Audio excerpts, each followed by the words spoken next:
দেখুন, আজ থেকে 12 বছর আগে মাত্র 1 টাকার বিনিময়ে কেন্দ্র সরকার, অর্থাৎ কেন্দ্র সরকারের AAI, airport authority of India, তারা এই এয়ারপোর্টটি রাজ্য সরকারের হাতে তুলে দেয় রাজ্য সরকারের দাবি মতো। এবং রাজ্য সরকার সেখানে ডেভেলপমেন্ট করে, অর্থাৎ তারা যে এয়ারপোর্টের যে বিমান ওড়ার যে রাস্তা, সেই রাস্তা তৈরি করে। কিন্তু 12 বছর ধরে পড়ে থাকার পর সেখানে কিচ্ছু হয়নি। 30 বছরের লিজ ছিল, 12 বছর অতিক্রান্ত, রাজ্য সরকার 12 বছরের রামের বনবাস পূর্ণ হয়ে গেল, কিন্তু রাজ্য সরকার কিছু করতে পারেনি।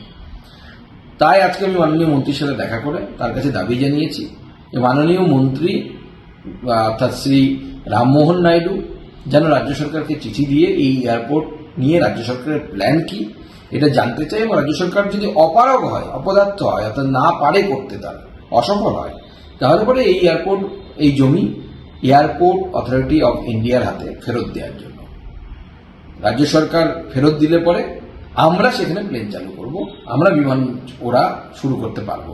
কিন্তু যেহেতু এখন এয়ারপোর্টটি আমাদের হাতে নেই, রাজ্য সরকারের হাতে আছে, এবং প্রায় 30 বছরের লিজ, 12 বছর হয়ে গেছে, আরও 18 বছর আছে, তো স্বাভাবিকভাবে সেই এয়ারপোর্টে আমাদের কেন্দ্র সরকার কিছু করতে পারছি না আমরা। এবং এই এয়ারপোর্ট যদি কেন্দ্র সরকার ফেরত পায়, মাননীয় মন্ত্রীর সাথে কথা বলে বিমান চালানোর দায়িত্ব আমার, সুকান্ত মজুমদার।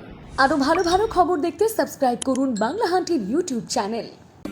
বাংলা হান্টের আরো খবর দেখতে নজর রাখুন।